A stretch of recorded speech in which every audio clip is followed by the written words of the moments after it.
Good morning, Dopey. Welcome to another episode. There's a weird hum. You hear that? Sounds like the ocean. Welcome to another episode of Good Morning Dopey. My name is Dave, where we take a deep yet shallow dive into the daily reflections. I am joined by producer Howard Beach Bucksbaum and conning in from South. Are you in South Carolina or North Carolina? North Carolina. From North Carolina. Good morning, Dopey. My old friend, my college chum, the person who probably started me on the road to guitar playing and sobriety, Garrett Sloppy Jones. What's happening? Good morning, Dopey. Good morning, Dopey. Can I ask you a stupid question, Garrett? Sure. Now, first I want to say that I'm thrilled to pieces having reconnected with you, and yet I feel this strange vibe coming from you that reminds me a little bit of, I don't know, possibly resentment. Garrett, do you have a resentment against me somehow? Make him big in the screen. Be honest. Against you? No, Against no me. way. No how. I do not have a resentment against you. That's great. Isn't it so exciting that we're in each other's lives again? Oh, I'm absolutely thrilled, David. I love seeing your face every morning. I watch every day. Does it annoy you at any day? Are you ever like, fucking Dave, fucking The Dave? only day that annoyed me, because I've only been listening since, I was on your Good Morning. I listened to the Good Morning Dopey a couple times till I was on it. The only day that annoyed me was when you were talking politics. And I think me other too. people were annoyed too. Yeah, I don't even know that. But, Aaron. whether you're gloomy or upbeat or happy or sad, I just love seeing your face. It makes my day. Hey, make the screen big again, please, How? What do you think about his nickname, Howard Beach Bucksbaum? Oh, fantastic. Howard Beach, like the Biohazard song. Yo, that room looks like fucking real futuristic and real clean. What's going on in that room? What's that clean, futuristic vibe you have? It's the kill room. You It's where cooking I in there? make all my music. Yes. What do you have in there? A lab? Well, I got a foam roller because I was having issues with my left leg, and on top of it is my guitar tuner. There is my, can you see it? My Ooh. wonderful sewing machine and a lamp. You know, we had a trivia contest to name your custom made hat. Has that episode of Good Morning Dopey aired yet, where I asked for people to remember the name of your custom made hat? I said the winner gets a free pair of socks. Have you noticed that come out yet? Yes, and I was the one who had to chime in and give it, so. Not good. Well, we did it again yesterday, so maybe somebody else will remember and remember the All right. name of. Do you want me to unveil the hat? I want nothing else. There's nothing else I want in this world. Okay. I'm going to hit you with the original pick and roll at the elbow courtside classic. And the reason why it's called the pick and roll at the elbow. Nice. Let me see, I'm not too good with that. See, it's got a little Adidas on the side. Yeah. And it's customizable because if you're wearing a high ponytail or a man bun or you got a bunch of dreadlocks, you can tuck them up in the top. Okay. See that? Yes. And then you wear it tight to the side. This is the original. When you made it, did you have any of those hairstyles, Garrett? No, but I used to. You remember I used to have them like that. Yes, I do. I used to have braids. Now Yes. this is the one that I was, might surrender to you. Tidy. It's tight. That's kind of like the World War II replica fight hat. Yeah, but it's tight, and I have a big head too, so it might fit you. Both of these are shiny. Now the next one I'm going to show you is one I wore to the cig outlet to go get cigarettes, Yes. and it's a little dangerous area. There's a little gambling casino right near the cigarette place, and I was walking in, and these two rough-looking guys came up to me, and they were like, "Hey, where'd you get that hat?" And I was like, "What? This hat?" And they were like, I was like, "I made it. I made this hat." And they're like, "Oh, come on, man, that hat is crunk." I was like, "What?" They're like, yo, can you make me a hat like that? I was like, no way. So check it out. Hold on, wait. How long does it take to make a hat? Look at that. That hat is fucking crunk, for sure. Come closer. Let's look at you in all your glory. Come closer. Now, Garrett. First of all, how long does it take to make a hat? You look beautiful. I mean, but nobody's ever contested your beauty. So, how long does it take to make a hat? Well, I'll tell you, the first couple were tough. Took a long time. What made you do this? Why did this even happen? I used to make hats when I was a youngster. My dad had this sweet jean version of this, and it fell apart. We used to steal it from him and stuff, and it fell apart. And my mom's was like, "Why don't you go make your own?" I was like, "What are you talking about?" She's like, "I'll show you how to make a pattern." And we kind of took his hat apart, and we made a pattern and everything. And I started sewing my own hats. Wow. So then I started making the hats. They're a little different than this for some of my friends and stuff. And back then I was kind of like half into going to raves and half, obviously into the death metal scene and everything.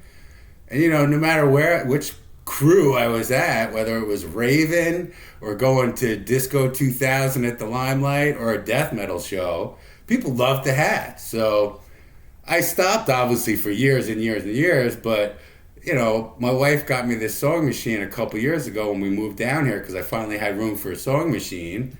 And I was like, I'm going to make some hats. Garrett, you could have been like this big-time haberdasher from Purchase. You were in art school. You could have made hats. And now you're making hats again, but you're still not interested in selling the Courtside Classic. No, it's a labor of love, man. It's a labor of love. I want a floppier one. I'm too messy to wear something so neat. Can you make me a floppier one? Yeah, I could try. Any particular color or pattern? See, my thing I'm working on now is one made out of towel. So, I get out of the pool and I put the hat on and it dries out my hair. That's amazing. That's what I'm working on. That's like a Shark Tank. Yeah, that's a Shark Tank product. I love that. Maybe we could do Dopey Courtside Classics and you and me can go into the tank together. We'd be unstoppable. That's my dream, to go on Shark Tank. That's all I want. Really? Now, let me ask you, do you watch Shark Tank? On and off. It's not on anymore, is it? It is. I could watch Shark Tank all day, every day, and do nothing else and never get tired of it. That's me. Well, I think the episode that intrigued me was the one with the ring, right? They blew off the ring, and then all of a sudden, everybody's got a ring. I got a ring on my... it's the most amazing thing, and they all blew it off. So, it is a compelling show. But since you're talking to TV, the two biggest things that have been on my mind about TV is who are the 100 people that they're surveying on the Family Feud, right? Who are they? They're the craziest. Where do they come up with those answers? It drives me mad. Can I tell you something, Garrett? This beginning of Good Morning Dopey is so good, it should be the beginning of an actual show. This is such a waste for the Good Morning Dopey audience. I can't believe... The Good Morning Dopey audience is such... It's core, right? It's a core. Yeah, it's such a different vibe. Than the Dopey Nation? Baked Not Fried, and... just some of the Amy guests Hopler Mitchell, Brandon Lamb. Yeah. It's a nice group to be a part of. Marla Gould. Yes. Gold. Yeah. Yes. Okay, but Garrett, I just have to tell you, and I'm not one to. I do this all the time, but I have to tell you, this beginning of Good Morning Dopey might be the greatest beginning that Good Morning Dopey has ever had, and I think I need to recreate this for an actual show where you're going to come back and co-host. What do you think about that? Sure, I'm always here for you, Dave. Will he be on dial-up also? Or? Now listen, Howard Beach thinks you're on dial-up over here. He's putting down your internet connection. He's judging you based on your internet connection. We are in North Carolina.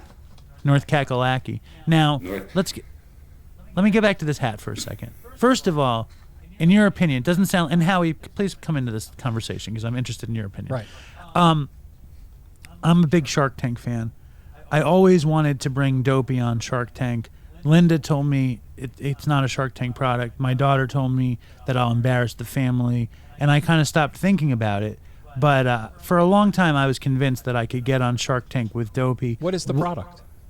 Dopey, the podcast on drugs, addiction, and dumb shit. The greatest podcast on recovery that's ever existed. Interesting. Garrett, is it possible? I mean, they probably won't invest. Right. But just the commercial would be probably bigger than This American Life. Garrett, what do you think? Any publicity is good publicity, right? Even if they bash you. If you could just get on the show and they bash you, it's worth it. It's a win-win. You just got to get on the show. Robert Hershevik eats at Katz's, right?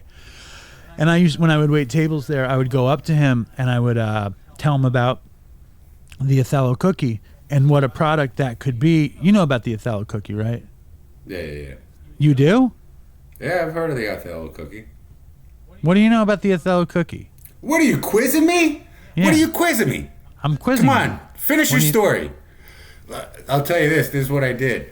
I took my 10 songs, the Bro Chacho Bro Down, and I sent it to Bart Scott. You know Bart Scott, the New York Jet? Because how could you not know Bart Scott? I don't like that. Well, I don't watch anyway. football. He doesn't follow golf. It's good that he American laughs at your style jokes. tackle. It's a All right, miracle. forget It's about a it. miracle. No. Forget my story. Come on, read the Daily Reflection, man. No. This Let's is too get good. into some spirituality, man. I'm This having thing too is good. falling off the rails. I'm having too good a time with this. Now, I want to go on the Shark Tank. What do you guys think? Is that possible? Howard Beach, what do you think? What the product would be the Othello or No, Dopey. that's not going to happen. They're not going to get behind a podcast. Can I fold the Othello into Dopey as shtick? Can you fold the Othello into Dopey? It's pronounced Othello, not Orthello. What? How do you pronounce it? Othello. How am I saying it? Orthello. Othello. Is with an A? Othello? Othello? I know you don't know what it is, Garrett. You're pretending like you know what it is. It's I the don't know why. inside-out Oreo, right? It's the two creams with the cookie on the inside. No, it's not, but it's close. That's close to what it is. The Othello cookie is the two-sided black and white cookie that's black and white in every bite. That's the Othello cookie. It's Now you just black gave it on away. one side, white on the other. It's black and white in every bite. How do you eat it without getting your hands It's dirty? got a ring of cookie on the side, and you eat it like this. And then your fingers Where's are the on. prototype? I've made many Can I prototypes. What? Garrett, yes. Yeah? Can I dazzle you with another one of my skills? I am an unbelievable baker. So do you want to make the new Cookies, prototype? cake, chocolate, cheesecake, Ganache. chocolate peanut butter cheesecake. Look at this Braggy McGee over here. You can I'm do bragging everything. now, man. So how about he makes one? So why don't you work on the Othello then? This is what I want. Give him a spec. I will cut you in big time, bro chacho. Fucking, I want it to be have you ever had a Le Petit Ecolier cookie? Probably. How about a Choco Okay. Leibniz? Choco Leibniz? You ever heard of it? You just made that up. Never I heard did. of it. Leibniz? Listen, Le Petit Ecolier is a biscuit with dark chocolate on top that's in the shape of a little French schoolboy. Choco Leibniz is also a biscuit with a dark chocolate on top. I want a biscuit. I want it iced with dark chocolate on one side, vanilla on the other, so it's black and white in every bite. not even writing it What do down. you say, Sloppy Jones? Dude, that sounds incredible. And I know you have an exquisite palate when it comes to desserts. I mean, that sounds unreal, man. Right? You're right. I do. It's true. You know, you want to I'm hear a in. fuck? Should I tell you the crazy story, or do you want to just get to the daily reflection? Yeah, I'm always up for a crazy story. People have All right. probably turned it off by now anyway, so. I'm at a park, or I'm at a farm in eastern Long Island. It's called the Yaphank Farm. It's baby animal day, and I'm with my 4-year-old daughter, Susan, and we're in line. And normally the guys in line at this thing are like cops and firemen and contractors or whatever. The guy in front of me in the line is wearing an LCD sound system t-shirt. He's a real hipster type. And he's got a little daughter, and he's got his wife with him. And I'm just talking to my daughter, and then I start talking to him, like, 'cause whatever, I'm bored. And then he says to me, did you go to SUNY Purchase? And I was like, yeah. And he goes, was your roommate's name Zev? And I said, yeah. And he said, is your name Dan? And I said, basically. And you know who he was? He lived in my apartment with Zev. He was our apartment mate. He was the shorter hippie, and he lived with the taller hippie and the other hippie, and they didn't even talk to us. But you know who he's really close with? Your buddy and my buddy, Aaron Kent, and he knew you as Gippy. Was it, Skipper. now was he a tall guy, Matt? No, it was the shorter guy, John. Matt was the tall John. guy. John was the short guy. Oh, yeah. So Wow. we're standing in line, right? We're standing in line. Maybe 6 minutes have passed, and I said to him, you know, this is longer than you talked to me the whole year that we lived together. That's so true. He didn't even know my fucking name. Dan. Yeah, Dan. Fucking hell. All right, here we go. Today is June 11th. Family obligations. You ready? Ready. And I have to say, Garrett is one of the more spiritual people I've ever encountered. He knows this thing like, he knows it well. Here we go. That's what she said. Wow. Okay. A spiritual life which does not include family obligations may not be so perfect after all. Uh-oh. And that's from the Big Book, page 129. I can be doing great in the meetings. I can be doing great in the program, applying it at meetings, at work, and in service activities, and expect that things have gone to, and to find that things have gone to pieces at home. I expect my loved ones to understand, but they cannot. I expect them to see and value my progress, but they don't unless I show them. Do I neglect their needs and desires for my attention and concern? When I'm around them, am I irritable or boring? Whoa. Are my amends a mumbled sorry, or do they take the form of patience and tolerance? Do I preach to them, trying to reform or fix them? Have I ever really cleaned house with them? The spiritual life is not a theory, we have to live it. And that's, of course, from the Big Book of Alcoholics Anonymous, page 83. What say you, Mr. Jones?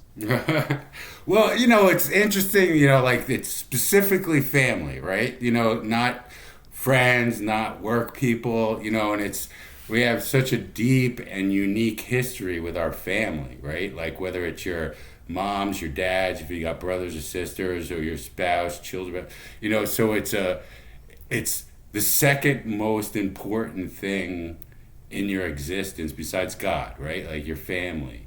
And like, you don't get sober for them, but you stay sober for them, right? And you try and become a better you for them, not for yourself, but for them, and like, I remember, I went to Hawaii with my wife, and it was raining and we did the road to Hana, and there was this cliff and we were all by ourselves, nobody around, nobody was out there in the rain, but it was the only day we had to do it. And like, my wife was like, "Oh, I'm gonna go back to the car. It's raining." And I was like looking at this cliff, like that I typically would just jump off of, And I was like, and I had a moment of clarity where I was like, "Wait a second. If I slip and die, I'm not, like I believe in God. I believe in the afterlife. It's okay. But for her, I wasn't gonna do it, So I went back to the car, and I just had this moment of clarity that like, I don't live for myself anymore, and I don't try and be a better person because I want things or anything like that. I just, for her, for my moms, for my brother, like, I want to be there for them. And sometimes, I get the poor me's and I'm like, nobody calls me in North Carolina. And that's when I have to pick up the phone and call my brother or my sister, and like, be like, family is such and you as a dad it must be so much more compelling, that like, this program, what it means to your family, like, and when you look back, do you see growth in your family because of growth in you, Sometimes, like, I'm totally a progress, not perfection. And like, I tend to like, people always say, "Oh, it's so amazing you got sober because of your kid or whatever," and I'm like, I didn't. Like, I want to take it off of there, and I say I got sober because I couldn't live with it, because I don't want to put it on her. I don't want to put it on anybody else, and I get, like, I was just thinking, like, we've been recording for too long, and my family, like, Linda needs a break. You know what I mean? Like, I was thinking as I'm reading this, I'm a shitty family member right now, but It comes and it goes, and I do make proper amends, and I am as giving as possible, and I catch myself when I'm not. But it's it's progress, not perfection, and I totally I know I have an amazing family and a really nice home life, and I have it only because of the work. And if I didn't do the work, the shit would be all fucked up for sure. I have a good relationship with my dad. My relationship, I shouldn't even say this on YouTube, but my relationship with my sister right now is not very good. And I want to try to work on it. But sometimes it's, these things are work, hard, difficult things. And hopefully my sister's not watching this. Lori, if you are, I love you, and I'm sorry that I haven't been the best brother. Fuck, I think I'm gonna That start might be crying. the moment right there, Dave. That might be the moment that starts, especially with this thing, I just kept thinking, like, amends is a progress, not perfection. You're so right. Like, things might be bad now, but slowly they get better, and Yes. it doesn't happen overnight. I think about my dad. When my dad was alive and I was sober as a young kid, I couldn't be in the same room with him for a while. But like in the end, he was my best friend. Right. It was so solid. And I was like, I look back and I'm like, how did we become good friends like that? It's crazy. So like that's the beauty like of milestones in the program and things like that. You look back on your family and it's like, wow, that's a mirror to look into, right?